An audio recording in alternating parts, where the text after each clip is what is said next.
The observation deck of humanity's pride fell silent as Lieutenant Rebecca Harlow pressed her palm against the cold viewport. Beyond the reinforced glass, stars stretched into infinity, but something was wrong. The distant constellations flickered like dying embers, and her instincts screamed danger. "Commander Garrison, you need to see this." Her voice barely rose above a whisper, yet it carried the weight of dread. Commander Thomas Garrison was a weathered man in his 50s, with scars that told stories of battles fought in the early colonial wars. He moved with deliberate calm across the bridge of the Titan's Fury, Earth's most formidable warship. His crew respected him not for his rank, but for the quiet strength he embodied. Behind him stood his second officer, Lieutenant David Park, a tactical genius whose youthful appearance belied his strategic mind. Garrison studied the holographic display that materialized before them. Red signatures bloomed across the star map, like blood spreading through water. Each dot represented a vessel, and there were hundreds of them. "How long have they been there?" Garrison asked, his jaw tightening. "The automated probes detected them 6 hours ago. They've been accelerating toward the inner system. At current speed, they'll reach Jupiter's orbit in 72 hours. In the war room deep beneath Geneva, Premier Elena Volkov stood before the Global Defense Assembly. The chamber was carved from solid rock, built during humanity's paranoid years, following the resource wars. Now, as holographic projections filled the space above the council table, that paranoia seemed justified. "We've tried every communication protocol," said Dr. Hassan Okafor, head of the Xenolinguistics Institute. His dark eyes reflected the alien ships on the display. "They ignore our transmissions. Not jamming them, just ignoring them, as if we're beneath notice." "That tells us something," Volkov replied. She was a woman who had clawed her way from the ruins of Moscow after the nuclear exchanges, and fear was a language she no longer spoke. "They see us as inconsequential." General Patricia Weaver slammed her fist on the table. "Then they're in for a rude awakening. The Titan's Fury alone carries enough firepower to crack a moon. We don't know their capabilities," cautioned Ambassador Chinwei, the oldest member present. "Aggression without understanding is suicide." The screen suddenly erupted with static, then cleared to reveal something that made the temperature in the room drop 10 degrees. The being that appeared was tall and angular, with skin like polished obsidian and eyes that burned with violet fire. Its face was beautiful and terrible, symmetrical in ways that human minds found unsettling. "Primitives of the soul system." The being spoke, and its voice resonated in frequencies that made teeth ache. "I am Archon Vextera, Herald of the Dominion Eternal. Your son is one of 10,000 under our domain. Your worlds will serve our purpose. This is not negotiation. This is notification." Volkov stepped forward. "We are humanity, and we bow to no one. Leave our system, or face consequences you cannot imagine." The Archon's expression didn't change, but something like amusement flickered in those alien eyes. "Your defiance is noted and irrelevant. In 48 hours, your military assets will be neutralized. Your populations will be cataloged. Resistance ends in ash."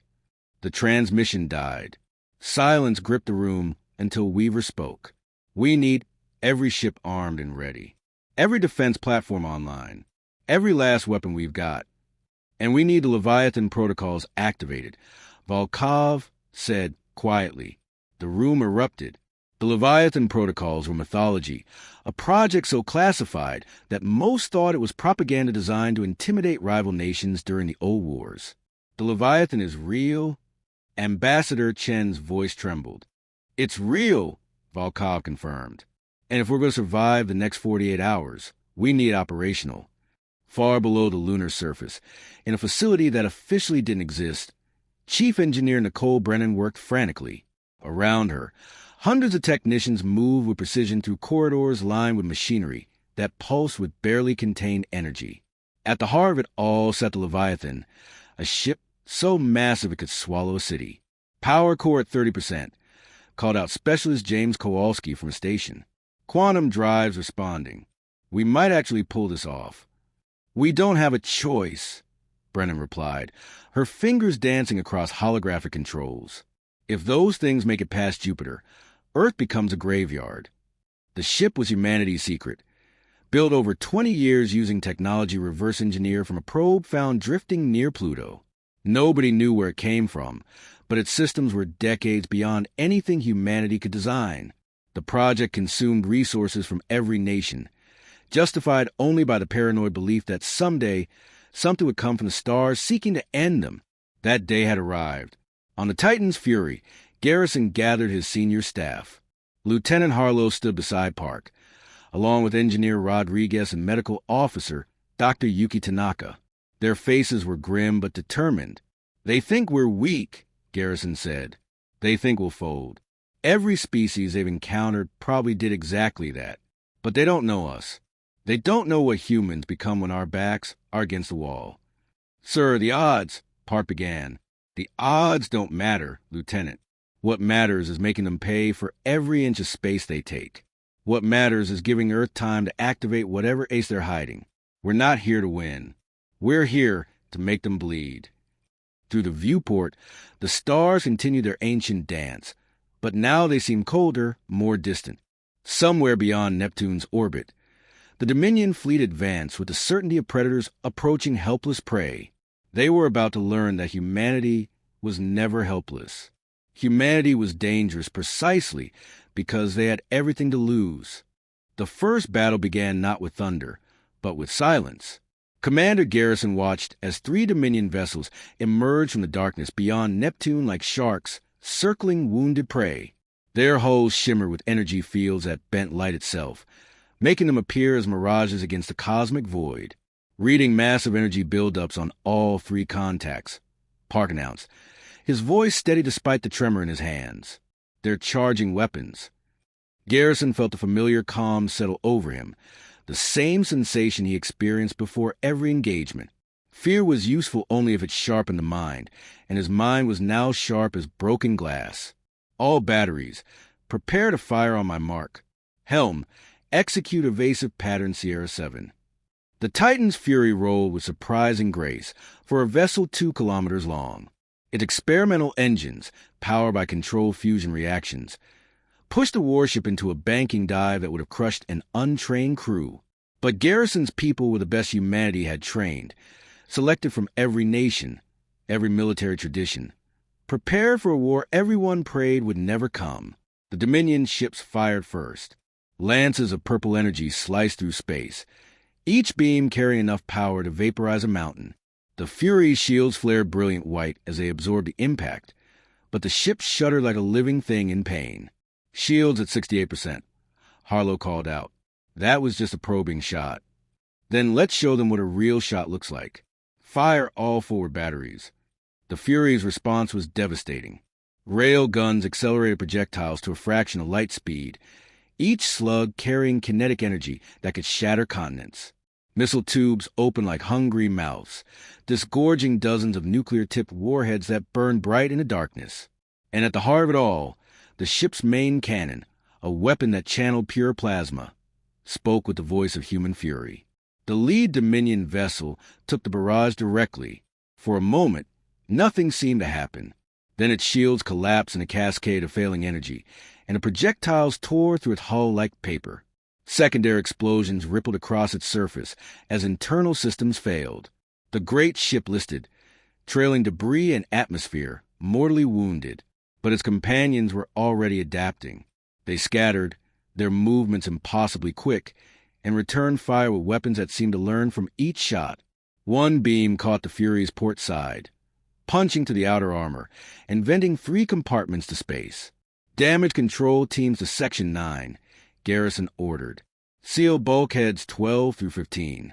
On the lunar facility, Brennan felt sweat trickle down her spine as the Leviathan systems climbed toward full power. The ship was awakening, and the energy it consumed was staggering. Across Earth, cities dimmed as power grids diverted every available watt to the lunar surface.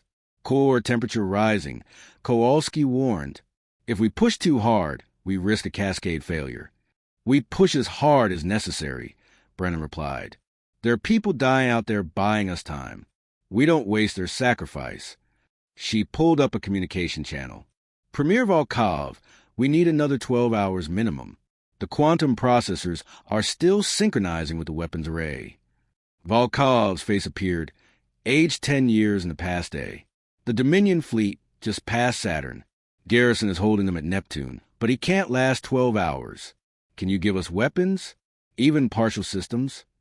Brennan looked at her screens, at the vast ship that represented humanity's desperate gamble. Give me 6 hours. I'll give you something. High above Mars, Captain Rodriguez fought her own desperate battle. Her destroyer, the Valor, danced between orbital platforms as Dominion fighters swarmed like insects. These weren't the massive capital ships, but smaller craft, each piloted by beings who had conquered 100 worlds. Incoming on bearing 320, her tactical officer screamed. Rodriguez pulled hard, feeling the inertial dampeners struggle against forces that should have liquefied her crew. A fighter flashed past, so close she could see the alien pilot through its canopy, and she triggered her ventral guns. The fighter disintegrated in a ball of plasma. But for every one she killed, 2 more appeared. The Valor's armor was scored with burns. Her shields were failing, and half her crew was dead or wounded. Dr. Tanaka worked frantically in medical bay, operating on 3 patients simultaneously, while the ship bucked and rolled around her. "We can't keep this up," Rodriguez said to no one in particular. "Then we don't," replied her weapons officer, Lieutenant Marcus Webb. "We make them pay until there's nothing left to pay with." Rodriguez smiled grimly. "Damn right. All power to forward shields. Take us straight into their formation." Back on the Fury, Garrison received reports from across the solar system. Every engagement told the same story. Humanity was outmatched, outgunned, and dying by degrees. But they were taking the enemy with them, and more importantly, they were learning. "Their shields have a frequency rotation," Park observed, analyzing battle data from a dozen engagements. "Every 43 seconds, there's a microsecond gap when they recalibrate. If we time our shots exactly right, we can punch through, get that information to every ship still fighting," Garrison ordered, "and prepare to demonstrate it." The 2 remaining Dominion vessels closed in, confident in their inevitable victory. They had destroyed a dozen human ships without suffering more than superficial damage. These primitives fought with admirable courage, but courage meant nothing against superior technology. Archon Vexthera watched from his flagship, deep in the advancing fleet. The humans were proving more troublesome than expected, but the outcome was never in doubt. Still, something nagged at him. Their resistance pattern was too coordinated, too purposeful. They were buying time, but for what? "Lord Archon," his tactical coordinator reported, "we're detecting unusual energy signatures from a human moon. Whatever they're building, it's massive." Vexthera's eyes narrowed. "Accelerate the fleet. We take their cradle world within 20 hours. Whatever they're hiding, we destroy it before it becomes operational." On Earth, in bunkers and shelters, billions held their breath. They watched the battles play out on screens, watched their defenders die in silence and fire, watched the alien fleet draw ever closer. Some prayed to gods they had long forgotten. Others held their loved ones and waited for the end. But in the hearts of those defenders, scattered across the cold void, something burned that the Dominion had never encountered before. Not hope, because hope was too gentle a word. This was defiance crystallized into purpose, the absolute refusal to submit even in the face of certain death. Every shot fired, every life given, was a message sent across the cosmos. Humanity would not go quietly into extinction. Viridian returned the gesture in the Quillari way, touching his forehead and then extending his palm outward. Together, he conveyed, "We face this together." The next 30 hours became a blur of desperate preparation. The Valiant Dawn was towed to Mining Station Theta, where Tormund and a team of engineers worked with the surviving humans to salvage every functional weapon system. The humans taught them how to modify mining lasers into makeshift defensive batteries, how to create debris fields that would disrupt swarm targeting systems, how to coordinate fire patterns that maximize damage against shielded vessels. On Thessera Prime, the government initially refused to believe the threat was real. But when Dr. Rhea presented her medical scan showing injuries consistent with directed energy weapons beyond Quillari capability, when Sienna showed them the star charts marking the swarm's approach, When Viridian played the recordings of human ships being torn apart by an enemy that showed no mercy and asked for no surrender, the Council had no choice but to act. Every able-bodied Quillari was mobilized. Defense satellites that had not been activated in decades were brought online. Civilian ships were retrofitted with whatever weapons could be adapted. The Vex Collective, hearing of the crisis through emergency channels, sent 3 of their own warships to assist. Old grudges forgotten in the face of a threat to all life in the sector. Caden worked beside Viridian on the bridge of a hastily militarized cargo hauler, teaching him human tactical doctrine. The language barrier remained, but combat mathematics transcended words. Firing solutions, vector calculations, shield harmonics, these concepts were universal. Through patience and determination, they developed a crude but functional communication system using their data pads as translators. During a brief rest period, Caden showed Viridian an image on his personal device. It displayed a green and blue world, clouds swirling over vast oceans and brown land masses. Superimposed over were 3 smaller images, a female human with kind eyes and 2 young humans with bright smiles. Caden touched each image gently, and Viridian understood. This was what humans fought for. Not territory or resources or pride. They fought for the faces they loved, for the world that held their memories, for the future of those bright-eyed younglings who deserved to grow up under peaceful skies. Viridian pulled up his own images. Thessera Prime in all its beauty, the crystal cities catching triple sunlight. His partner Lenera, a botanist who spent her days nurturing alien plants in the research gardens. His daughter Zena, only 8 cycles old, who wanted to be a star navigator like Sienna. He had never considered himself a warrior. But looking at those faces, he understood that every parent, every partner, every being who loved something more than themselves was a warrior when the moment demanded it. The swarm arrived precisely when the human calculations predicted. 17 vessels materialized at the edge of the system, each one larger than the Valiant Dawn, their hulls covering what looked like organic armor that pulsed with sickly bioluminescence. They did not send greetings or warnings. They simply began accelerating toward the inner planets, weapons charging with visible energy buildups. What happened next would be recorded in the histories of 3 species as the Battle of Thessera. The Quillari Defense Fleet, supplemented by human survivors and Vex warships, met the swarm at the orbital plane of the 4th planet. It was not elegant or heroic in the traditional sense. It was desperate, chaotic, terrifying. Ships exploded on both sides. The void filled with debris and dying screams across every communication channel. But the defenders held their ground. When swarm boarding pods tried to attach to mining station Theta, human soldiers who could barely stand fought alongside Quillari miners wielding industrial cutting tools. When a swarm battleship broke through the defensive line, Dr. Rhea coordinated medical teams that treated Quillari, human, and Vex casualties without distinction, proving that compassion transcended all boundaries. Commander Garrett, against all medical advice, took control of the partially repaired Valiant Dawn and led a suicide run against the swarm command vessel. The human warship, held together by emergency welds and sheer determination, rammed directly into the enemy flagship. The explosion lit up the system like a new sun, and when the light faded, the swarm fleet began to retreat. Without their command ship, their coordination collapsed. The surviving swarm vessels jumped away, back into deep space, leaving behind their dead and the promise that they would not forget this defeat. But neither would the defenders forget what they had learned. The universe was not empty. It was filled with wonders and terrors, with beings who could become either friends or enemies depending on the choices made in critical moments. Viridian stood in the observation dome of what remained of mining station Theta, watching recovery teams search for survivors. Caden floated beside him, one arm in a medical sling but alive. Alive when so many were not. Through their improvised translation system, Caden spoke words that Viridian would remember forever. "We came to your stars as strangers. We leave as brothers. This is the way of humans. We do not abandon those who stand with us.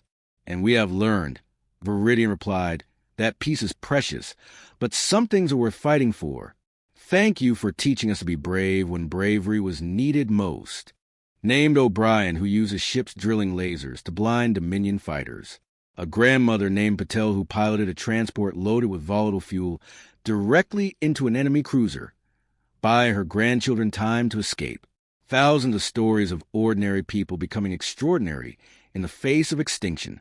"Sir," Harlow said, her voice thick with emotion, "the civilian fleet is requesting permission to engage."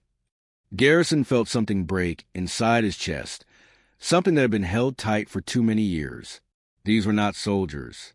They were farmers and teachers, engineers and artists, people who should never have to face war. Yet here they came, flying toward death with the same courage as his trained warriors. "Permission granted," he said, "and tell them we're honored to fight beside them." The battle raged for hours more, but the outcome was no longer in doubt. The Leviathan carved through the Dominion fleet like a scythe through wheat, while human forces struck from every angle with the fury of those defending everything they loved. One by one, the alien ships fell or fled, their vaunted superiority shattered against human resolve. When the last Dominion vessel jumped to hyperspace, limping and broken, a strange silence fell across the solar system. Ships hung motionless in the void, crews too exhausted to even celebrate. Then, slowly, a signal began to spread from ship to ship. Not words, but a simple pattern of light. Victory. Premier Volkov addressed the world from a command center. Her face streaked with tears she made no effort to hide. "Today we face extinction. Today we learn what we truly are. Not victims, not subjects, but humans. Free, defiant, and unconquerable." On the Leviathan, Brennan looked at her crew and saw her own exhaustion reflected in their faces. But she also saw pride and the knowledge that they had done something impossible. They had saved their species. Garrison stood on the bridge of the Fury, looking out at Earth, that small blue marble that held everything worth fighting for. His crew had lost friends, bled and suffered, but they had won, not because they were stronger or smarter, but because they refused to accept defeat. "What do we do now?" Park asked. Garrison smiled, a real smile that reached his eyes for the first time in years. "Now we rebuild. We learn. And we make damn sure that if they ever come back, we're ready." Across Earth, people emerged from shelters into sunlight that seemed brighter than before. Children who had hidden in darkness now looked up at stars that represented not threat, but possibility. The universe had tried to crush humanity, and humanity had answered with thunder. The Leviathan remained on station, a silent guardian watching over its home. Within its vast halls, engineers and scientists would spend years unlocking its mysteries, learning the secrets that would carry humanity to the stars as equals, not subjects. And in the void beyond Neptune, wreckage drifted as eternal testament to a simple truth that the Dominion had learned too late. Humanity was never weak. They were simply waiting for a reason to show their strength. Now the galaxy would know. Now the stars themselves would remember. Earth had risen, and it would not fall again. Claude is AI and can make mistakes. Please double-check responses.